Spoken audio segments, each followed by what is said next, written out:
చంద్రబాబుకి ఇవే చివరి ఎన్నికలు అంటూ హాట్ కామెంట్స్ చేశారు జగన్. రామకృష్ణ అనుకుంటే కనీసం పుణ్యమైనా దక్కుతుందని సెటైరేశారు. ఏపీలో ఇంత అరాచకం జరుగుతున్నా రాహుల్ ఎందుకు స్పందించడం లేదని క్వశ్చన్ చేశారు. ఇటు డీఐజీ కోయ ప్రవీణ్ పైన విమర్శలు గుప్పించారు జగన్.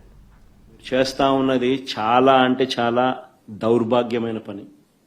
తప్పుడు పునాదులకు మీరు వేస్తా ఉన్నారు, తప్పుడు పునాదులు వేస్తా ఉన్నారు. ఇది రేపొద్దున వృక్షం అవుతుంది. మీరు చేసే ప్రతి పని మీకు చుట్టుకుంటుంది. మీరు గ్రామాలలో ఈరోజు మీరు తీసుకొచ్చే ఈ కక్షలు, కార్పణ్యాలు, ఈ మాదిరిగా చేయడాలు, దుర్మార్గాలు ఇవన్నీ కూడా రేపొద్దున మీకు చుట్టుకుంటాయి. ముఖ్యమంత్రిగా ఉన్నావు, నీ జీవితానికి బహుశా ఇది ఆఖరి ఎలక్షన్ కావచ్చు. రామకృష్ణ అని అనుకునే ఈ వయసులో కనీసం ఆ మాటలన్నా అనుకుంటే పుణ్యమన్నా వస్తుంది. ఈ మాదిరిగా చేస్తే నరకానికే పోతావు. ఇప్పటికైనా మార్పు తెచ్చుకో చంద్రబాబు అని హితవు పలుకుతా ఉన్నా. ఎందుకు ఈ రాహుల్ గాంధీ అనే వ్యక్తి ఆంధ్ర గురించి ఎందుకు మాట్లాడడం లేదు చెప్పు? చంద్రబాబు నాయుడుతో హాట్ లైన్లో టచ్లో ఉన్నాడు కాబట్టి మాట్లాడడం. ఎందుకు ఈ Andhra in-charge national spokesperson మనిషివాడు మాణిక్యం ఠాకూరా అడేపొద్దన్న చంద్రబాబు నాయుడు గురించి మాట్లాడినాడా? ఏపొద్దన్న ప్రజాస్వామ్యాన్నిలో ఇంత కూని చేస్తా అంటే ఏమైనా క్వశ్చన్ చేసినాడా?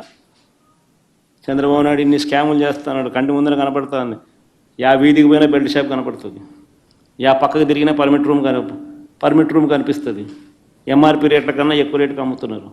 ఆ రోజైనా మాట్లాడినాడా? మన గురించి, నా గురించి మాట్లాడతాడు. ఎందుకు చంద్రబాబు నాయుడు గురించి ఎందుకు మాట్లాడు? కారణం hot line. Chandrababu, Revanth, Congress high command. వాళ్ళ రాజ్యసభ వాళ్ళ ఎంపీ గరికపాటి రామ్మోహన్ రావు గారి సమీప బంధువు, వరుసకు అల్లుడు అవుతాడు. ఆయన ఆయన ఆధ్వర్యంలో ఎన్నికలు జరుగుతూ ఉన్నాయి. పచ్చ చొక్కా వేసుకున్న డిఐజీ, ఆయనకు సంబంధించిన డిఎస్పీలు, ఆయనకు సంబంధించిన సిఐలు హ్యాండ్ పిక్డ్.